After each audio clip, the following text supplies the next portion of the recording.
Hello, how you guys doing today? My name is Matthews and welcome to Lightspeed Streams. And here is my review for The Last of Us HBO Max series episode 5, Endure and Survive. This by far is one of my favorite episodes. They focus a little more on Henry and Sam, just like in the video game that we saw, and there was a lot more that I recognized from the game in this episode, but they also made changes as well too, which were all good. And one of the things, like let's say for example from the game, is where they went down in the sewers trying to get their way out of the city, where Henry had a plan, figured it all out, and took his brother Sam to get him out there, and that's when they went to ran into Joel and Ellie. Where that was one of the changes. They had the gun pointing at them, but it's more likely to, hey, I just want to talk, let's not shoot each other, let's not fight each other, that sort of thing, which was very good. Thing that was from the game is where they were walking this neighborhood, and there was a guy up in the house, had a sniper. He was a sniper shooter, and they were shooting at them. And that's when Joel had to go walk around and going up in the house, and he gave him a warning, hey, don't do this. He was about to shoot Joel, but Joel shot him first, saying and killed him. Joel gave him a chance. There's that's some of the humanity of Joel, but then he has to, no, I gotta save him. And that's when he got a hold of the sniper rifle, and the game is where you do the sniper shooting, where you look at the above, where you have to take down some of those the hunters that was in the game, but this one's like a malicious group that they took over the city, was shown in the beginning of this episode on how the leader just started to say, hey, I rule this place now and you're going to be punished. But in that neighborhood, that's where the sniper, apparently he was all part of the group, radioed them saying and they were the army coming for Henry and Joel and Ellie, and it's going to scram. And luckily Joel hit this truck pusher where it pushed all the cars and crashed into the house. An explosion, you always want those explosions.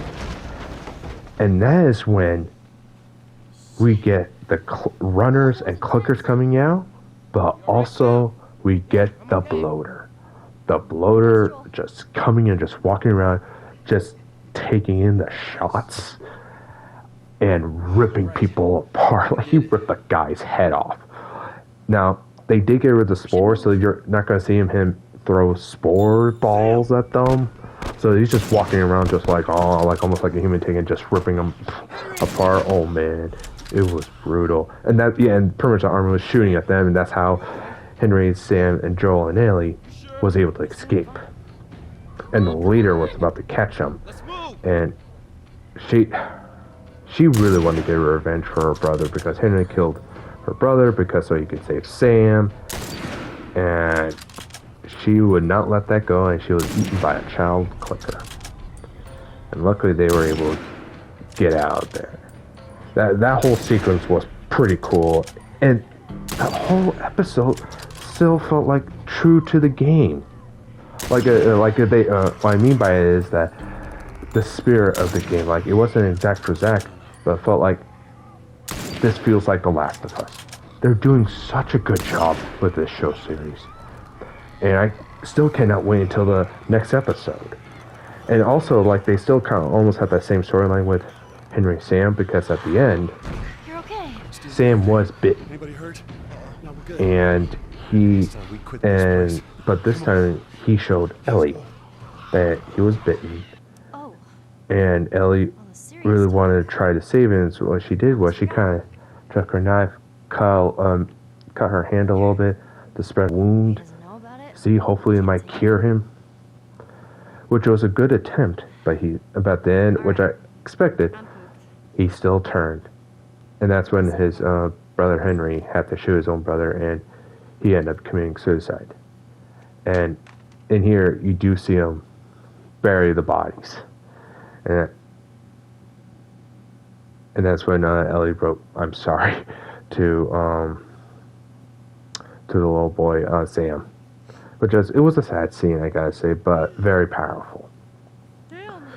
And now one of the things they also changed in the show with Sam that in the game he can talk, but Sam in the episode he's deaf, and added like a little more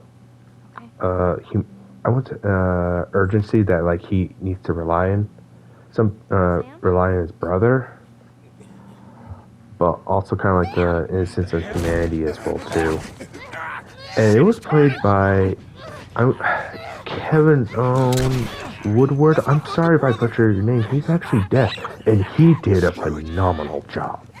And I like the tool that he actually had around his neck. It's like this kind of little pad where you use magnets, and it's on this gray sheet. You write on it, flip the page, disappears, write it, disappears. It was one way. It was a great way how he also communicated. Like they communicated with ASL, but also with that pad as well too, in case he had to write words, which was also a great communication as well too. And how they communicated and everything was like, oh god, this was good.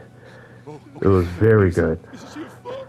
So my overall thoughts on this, like another great episode. I'm probably gonna watch again later. So, and if you guys haven't tuned in, I would still check it out. Their next episode will be February 19th.